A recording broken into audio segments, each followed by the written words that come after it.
The 19th day of March 2019. Emraso say a day Dwaso Nsem Abramo Ghana's #1 morning show live on Adom 106.3 FM. Me need Osei Bonsu if I'm recording say non do ebebo. Yatna say edi jumedi Abramo. It's the show you've been waiting for. On Ghana's #1 radio station. I'm on air stations. I hold one FM here in Ghana, a number of affiliate radio stations. We say good morning to you on behalf of the team. For Joshua Tigo, Asan, Ayoa 05, DJ Awana. That's the best production team you would get, I tell you. Yeah, the newspaper headlines, no, sorry, I'm a sports team that take you over the Adom Sports page 1 Atwa Moso. I say about Betnase, Eddie health tidbit Abramo, Nayakofa Naposo. And mind you, say before Naposo, you be a phone lines now, so what are birthday dedications about? And Sunday, you read Naposo, I be your father Betnase, the Pensen, Mono Abramo, and Benada. On the front page of the Daily Graphic newspaper, police military brutalities on journalists, no prosecutions since 2006. Aye.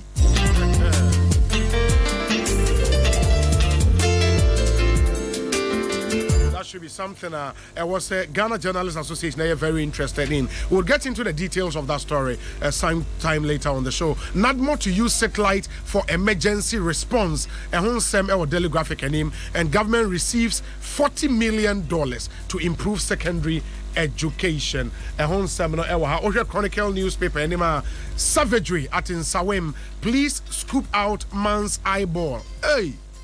Police say two will be any chronicle and victims' right eye lens dislocated. That's according to doctor. And chronicle produce official medical report front page.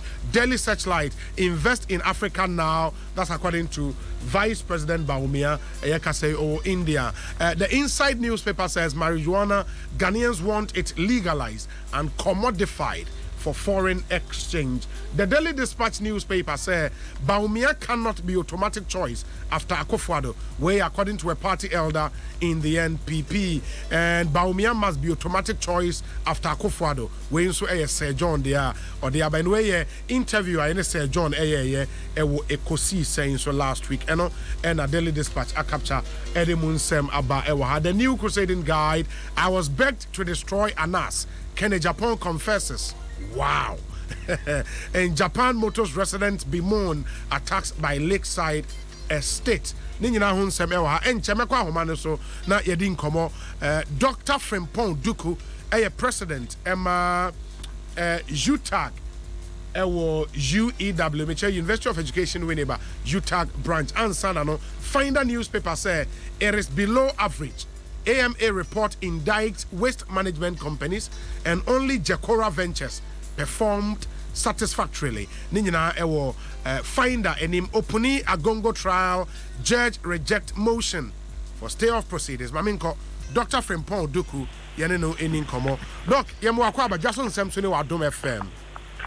Yo minya bejoso ntia wati foso. Na me pacho wa pomu ye de. Na me oda roma. Pa. Enra yete say University Council no press conference. Na ensem amodi tu dwane bi ne say two lecturers school no won edi no omunhum from so vice chancellor aye. In fact, omuchiremu all processes laid down in law. Ayadia University vice chancellor no edi so and all the palms are two lecturers no. Almost I should repose confidence in him. Say VC enye bonibia etemosan as UTAG. Yo, that's say enye two lectures asem na omoka. Obaye ne ka se nka aka krebi ne nipa aduasa. Na wayi omode. Wo de yemfa ne se odem akwan personal ya. Ase baako edin na si ya nipa aduasa. Aye boni a omufata se eyumode. Na sebe se so pe ejinambo kona utime tun anaka me kona utime tun di bonus say why imagine say on be independent here. Your baby are on be ready until I paid in body now your family and fatum. The bonny and the basis and the bonny and the answer with the university at Cocoa.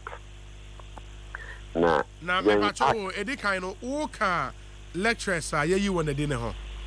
If I try to come home. Oh, as you tag president. The last person who came to school for no Antiasia. For Antiasia.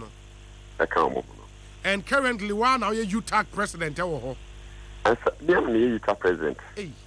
Oh, and no crash say, yeah, it's a baby. Simon make us say, yeah, Abnedia, I say, your money nice. The couple you tag election about. And for 4 9 or 1 year could position here, president, secretary, vice president, and treasurer. And for 4 9 or 1 year could I see the club and you will lose. We show Mukutupan, they can work, they can vice chancellor. We show Mukutupan on part of the court. Or Muko court, make a number of the written. The first respondent at the University of Education. Now, so the only university court a year. I don't know the mention for court, then court money. Benoka say, or what to Bubia, one Bubia post, Sanko 49, Bia, one money post. Now, almost the only nipa. Nobody invests in the court, so I invest in a different from investment in the court drama. Into Southern the Kayan money, yes, and Kobian come once. Would be to me the investor court on the onion shade, near Boabasokra. Would you only invest court near ye? Now, Sabi, almost say council so almost tie up a go near you. And the moment. If says I don't make matter. Not I don't be. Now, no credit. And back up a BP. Now, when you said the Aquano, someone started council chairman, fan side on Udim Trinpa, and now, yeah, I could drink his abbey, measure so with me a number. And she said, a summer a bank kaya, a summer president kaya, a foot through out the my 90 students, no, a jar the day. Say, young year, dinner, your best abba. Say, Sabi, Kumha. And I'm so I council chairman and I unity. But my dear Ambra and now penny be anywhere or sooner to do a soy and obey. Yet, Omema. Now, Sabi, the students, I will more and over, if I band them more and over. Say, Munya must strike and I did have more demonstration, Munya, and I'm for you, Mudoma Saba. Then next Osako Catcher and said, Auntie Jai, Moma. When I'm school for so much on my frat.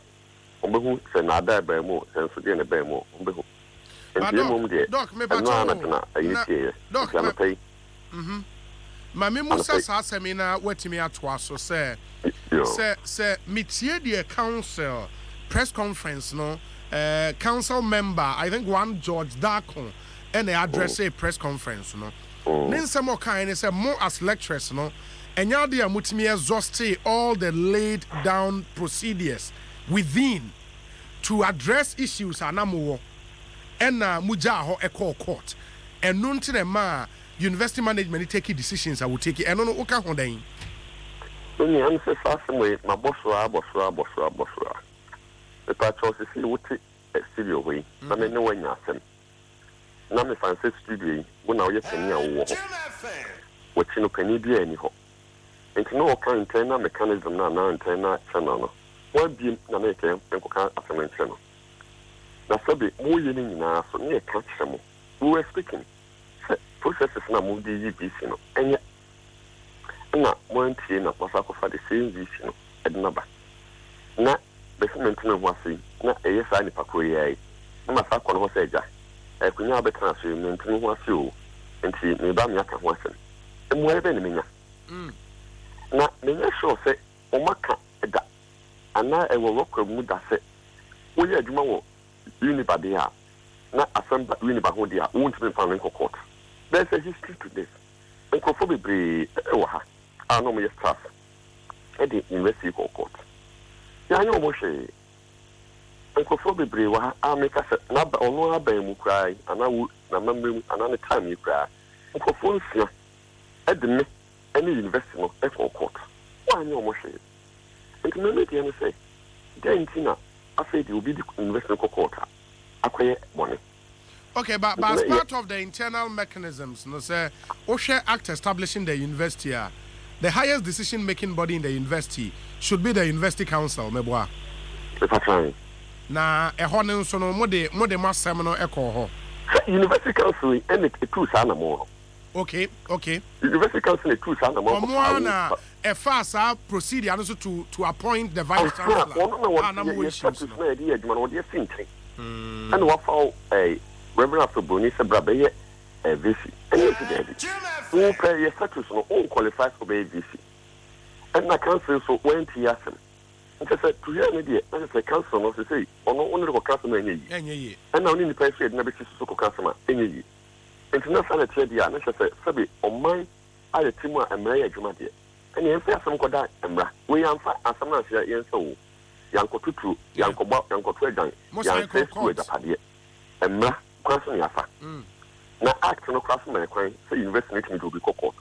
Will be sitting in the investing court. Today, and will be the investing court. I was here in the party. But Doc, me pacho say as an individual who free say your human rights have been trampled upon. There are avenues ubetimi asan akwa seek redress. Enti me hwe say mo be san so akọ court bio to challenge mo dismissal yana. Oh sir, and the many medical abom ahoba.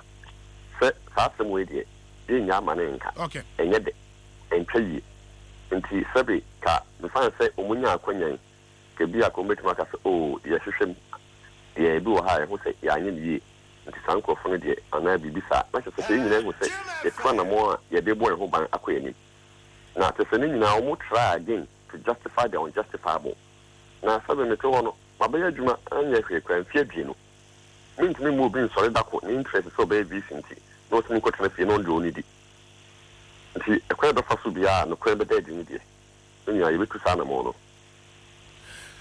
me were two questions now at the interview abewe. Number one with the current development no and I want to we elected UTAC president no Sisia, what becomes of opposition as UTAC president me pacho so utie UTAC national me na me Adom na mo person we because some of us most of say omo the status right to say your mo no many anya ho into me person the UTAC president me what domino make me the domino aha omo entina January ye call appeal court omo ema enkofo de me call court no bu ase fata set metra so president this no enya na kre enti me call appeal January ya na appeal no ema me tumi said the court ketwa no kai no eni kwan because they had enough information I could make my bomb as na properly no ma modia eni omo appeal court ndi o ma twe court ketwa na asma 20 enti me be medjuma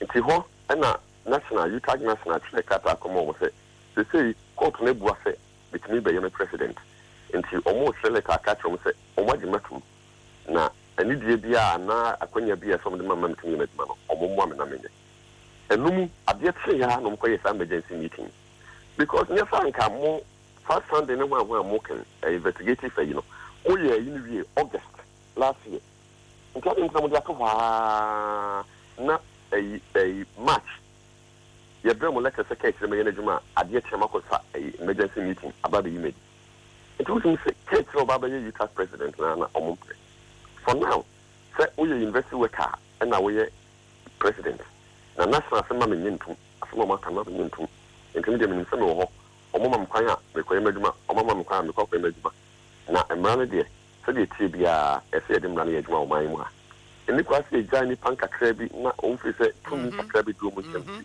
o fi se obia ntumi komasem president be kan be tumofo mo mfa minister ese munye mutu sana mo mfa de se Ghana ha no wan nka be ntremo me pacho me second question ne be say and I me tin sumpo say UTAG air planning a strike action because of the Atui. Can you confirm? We will confirm here no amai. No the say UTAG kesiro na betu sa ho na betu sa na mo. Okay. Said the omo kwan bia wo fi say omo betu me dia secret redress. Say what nipa and only can another person net transfer kasa no so ntia. Said the also kwan wo fi so betu maka no ho bia obeka. Enti ne de me fi say kwan be fa sama no kwan de bia.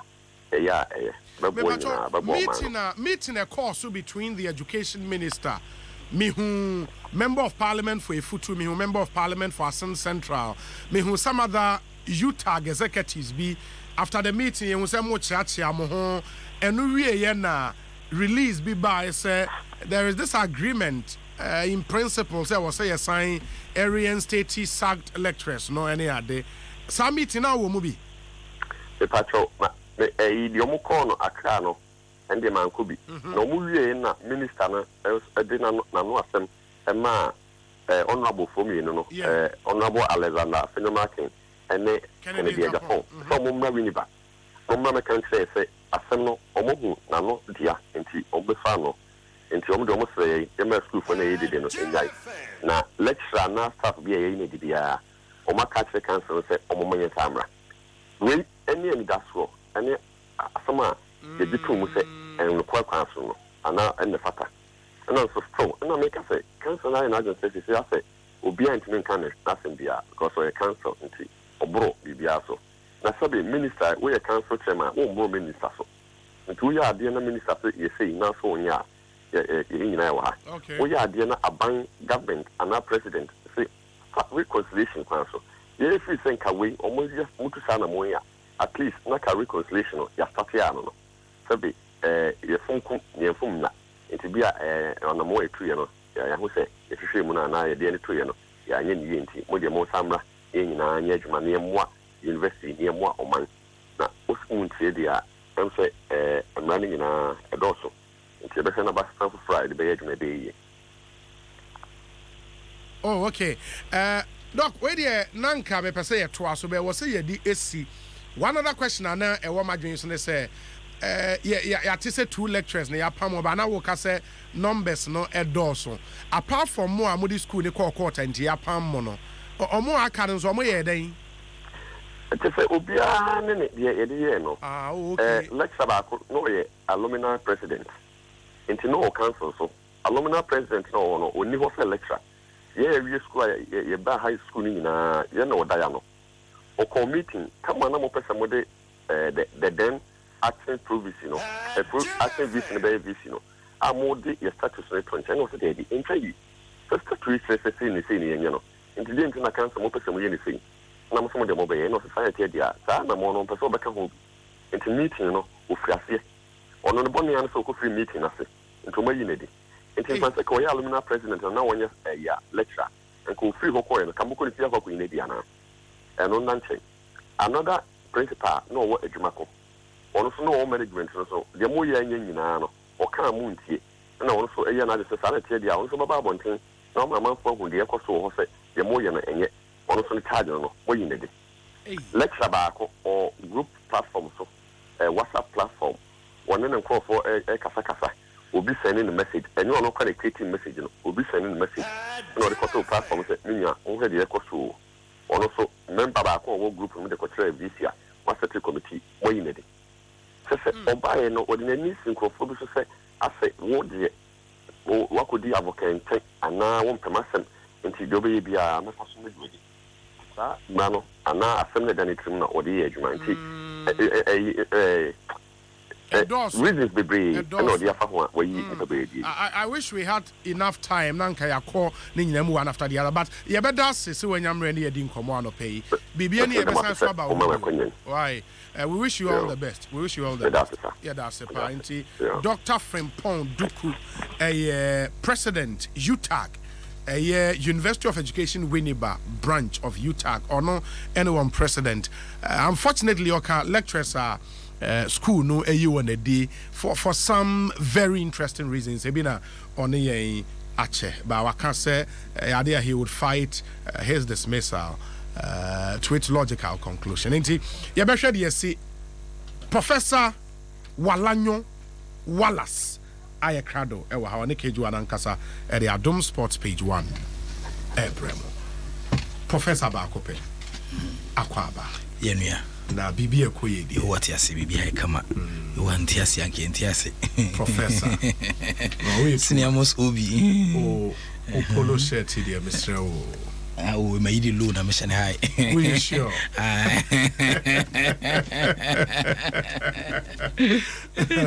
But say koi. Oh, BBI come Blasters amo place no match near da bay. Weekend yeah. Players ni nyina be do. Players no do na be do in Enra Nicolas Opoku ne first player omse okopie mu e hotel. Okay. Okwes. E won kan here ya. Security for so there be. Enya arrangement bi amfa mom say omo besi aka ho. You don't mean it. TV account mom ko normal standard. Say normalization committee omo organize football da. Ti unim say e dey ano kan e edwuma bi. No me ba say hotel e wasa omo ko campaign. Players ni be do you say obi am book hotel na ma. Bi amfa appointment bi am. Wow. Tijuana and Tempasso no so my stand we will be able to take tamba place if you abroach. Oh, Black Stars players assembly yake. And run a general ho. Hey, Tiafina I say on my correcting your man on the releases and then say first time normalization committee was say yes their responsibility. They are replacing the executive committee now. Na normalization committee na omonte hawa communication na nkoyi. Oh, because it's strange. But it still boils down to the same thing. What I say, the most important thing is that when you initiate an action, there should be a result. Yeah. You understand? Until you call some range officer, or much effort is nothing. Effort is nothing. What I say, results. So when you can see Benya na minister Enyano, Anya Enyano no we had interview, send a bo interview come and then the Edumano. Now when you Edumania, you understand? It's a normalization committee. Kotoko play a friend no Black Stars no Waba.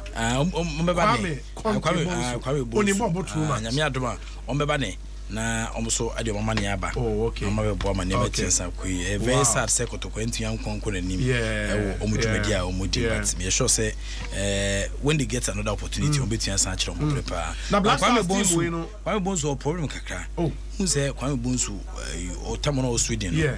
Almost okosisi abai we bi. Ni ade dia but we media na time year ben story bi am say ex convict. Oh. Ti abenfo ne kasa but say enye bibia ehye da ha ne bia but ene ho wase ne die mu na no I say narrative very good ti hand power send ne mercy cause but also no kasa so asike ne ho and that's how come he's able to play for a big team like Kotoko you know Africa's club very of the good century. and was any call up into the senior national soccer team Blasters of Ghana among the 24 players me sure so justified ho because na Asamoah ka ho Asamoah beba be transstance match be on will be 24 players Debbie obeba be transstance in my way when say motivational factors no should come from so many angles into your responsibility as a captain who has not yet retired officially say obetiama maintaining morale from the stands by a cup of nation you call the day are you team no only Jordan Pierre are you French for Pierre Ayew Andre Rami Didi Morgan Ayew ni full name no and aninu ya Jordan Pierre Ayew omuso baba be boa ma ne metiasa ko ntino person ne mesi ko so ade aba no prof ma me na say bra panyi be was stance me na ya so no